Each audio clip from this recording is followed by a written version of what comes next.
Hello YouTube, it's Shaz here, and I just want to showcase probably my favorite build so far, at least for 3D printed builds. This is the Sillymaxx 1400, and what this is it's a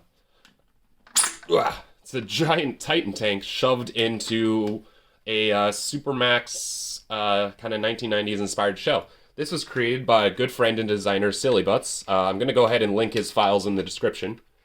So all this requires is obviously a Titan tank, and some of you might be wondering, what the heck is a Titan tank? Well, a Titan tank this is the Nerf Unity power system, and essentially what we're focusing on here is this big guy at the top. So what this is, it's essentially a giant rocket launcher. It used to shoot a Titan missile at the front. The tank itself does require a little bit of modification. As you can see with mine, this fitting here is the fitting that you're supposed to use for it.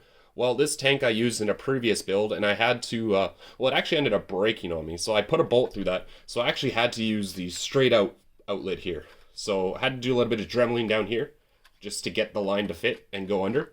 Connects to the pump. This is the stock Titan pump here. You see? So you just kind of pump it up there.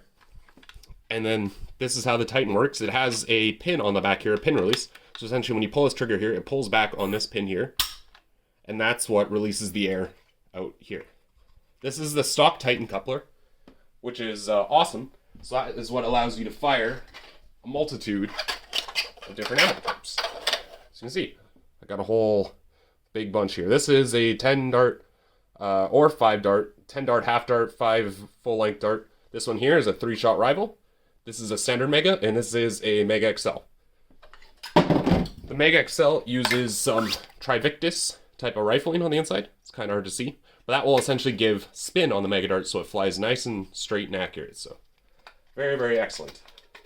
Another one I got here is a Demolisher rocket spigot. So thank you, Herbert W., for designing these half-inch couplers for the Titan that just screw on here like this. So I was able to take that coupler and then make my own little spigot for the rocket, and now fire Demolisher rockets off it. So I had to do a little bit of, again, jank dremeling on the inside of here, just to get it to fit my airline that I used here. So again, luckily it's just all cosmetic. When you put this over, you don't even notice it. So, because you do have to do some modifications again to the tank and the pump to get this all to fit together. They're pretty easy as long as you have a Dremel. You should be having no issues. So that just friction fits over. It has some dovetail joints on the inside just to hold it together. So, which is really nice. I didn't glue in that part just so I can easily take that apart if I want to. Access the internals. Yeah, this thing's an absolute beaut. Again, thank you, Silly, for designing this. I went with the Supermaxx 1500, I want to say, / Supermaxx 5000 color scheme. Very, very bright, very, very 90s. So, stands out, looks gorgeous. When I'm not using this, which is almost every day, it just sits up on a shelf and I just stare at it. It's absolutely beautiful. I mean, sure, a lot of you guys know I'm a vintage collector, so this is straight up my alley. So, yeah, again, shout out to Silly Butts. This is absolutely incredible. So, and let's roll into the firing footage of this bad boy.